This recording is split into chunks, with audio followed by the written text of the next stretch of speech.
In digital Marathi, जनतेच्या हक्काचं व्यासपीठ। भारताच्या खो खो संघांना यंदा विश्वचषक आपल्या नावावर केलं। बदलापुरातील रेश्मा राठोडने भारतीय संघाचे प्रतिनिधित्व केलं।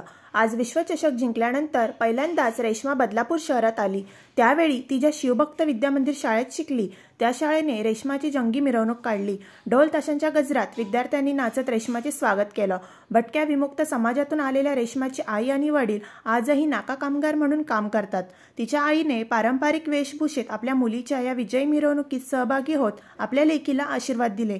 माझ्या यशात माझ्या कुटुंबाचा आणि माझ्या शाळेची महत्त्वपूर्ण भूमिका असल्याचे रेश्माने सांगितले।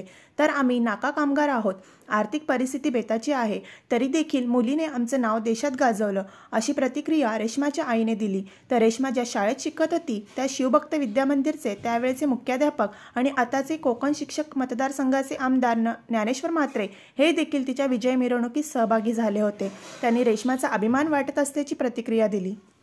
या शाळेचा मुख्याध्यापक मीच आहे। मी आज जरी आमदार असलो तरी या मुलांना घडवण्यासाठी गेल्या 20 वर्षापासून आमच्या शाळेने प्रयत्न केलेत। त्यामध्ये आमचे क्रीडा शिक्षक मस्कर सर असतील, मेंगल सर असतील, यांनी प्रचंड मेहनत घेतली। या मुलींच्या अंगातले कला कौशल्य गुण ओळखून यांना आजपर्यंत नॅशनल स्तरापर्यंत पोहोचवलं होतं। पण या नॅशनलच्या गेममधून आज तिला वर्ल्ड कपमध्ये खेळण्याची संधी मिळाली। एवढंच नाही तर वर्ल्ड कपमध्ये खेळल्यानंतर तिने भारताचा झेंडा संपूर्ण विश्वावर लावलेला आहे। आज बदलापूरचं नाव संपूर्ण भारतभर करणारी आमची रेश्मा राठोड अतिशय गरीब घरातली आहे। तिचे आईवडील आजसुद्धा नाक्यावर मजुराचं काम करत आहेत। अशी मुलगी जी नॅशनल प्लेअर आहे, तिने अनेक गोल्ड मेडल जिंकलेत आहेत। अशा मुलीने आज आपल्या भारताचं प्रतिनिधित्व केलं, महाराष्ट्राचं प्रतिनिधित्व केलं आहे।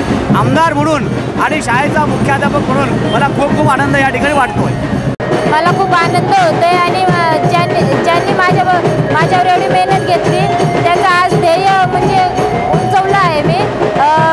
ज्ञानेश्वर सरांनी पण ज्ञानेश्वर सरांनी, मेंगल सरांनी आणि मस्कर सरांनी यांनी खूप मेहनत घेतली आणि मी सगळ्यांची आभारी आहे की शिवभक्त शाळेने मला खूप काही दिलं आहे।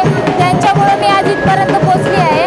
मला खूप आनंद होतो आणि सगळ्यांनाही खूप मी एवढ्या उंच लेवलावर पोहोचले आहे की माझ्यामुळे सगळ्यांना आनंद होतो, हीच माझ्यासाठी खूप मोठी गोष्ट आहे।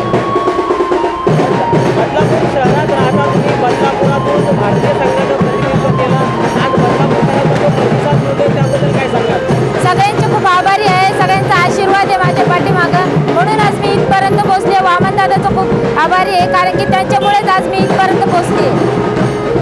आम्ही चांगले वाटतात, आम्हाला खूप खूप चांगले वाटतात। आम्ही गरीब लोक आहे, नाकावर काम करून आमची पोरीला एवढा शिकवलेले, आम्हाला खूप खूप चांगले वाटते। आज रेश्माचं नाव एवढं मोठं झालंय, तुमच्या कुटुंबात काय वातावरण आहे?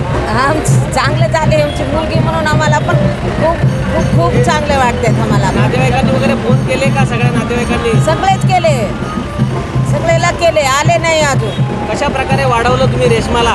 गरिबीत वाढवलं, कशा प्रकारे वाढवलं? काय काम करता? आम्ही नाक्यावर काम करते, करून त्याला एवढा शिक्षण शिकून एवढा पुढे जा बेटा म्हणून बोलले आम्ही। कधी असं वाटलं होतं की रेश्मा एवढी मोठी होईल, भारतीय संघात जाईल म्हणून? आम्ही आई बापा अनपढ आहे।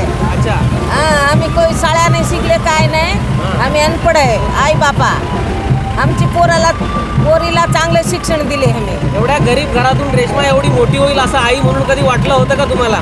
मला वाटले होते, आता खूप खूप आम्हाला पण चांगले वाटते। लहानपणापासून खेळामध्ये हुशार होती का रेश्मा? हा, लहानपासून।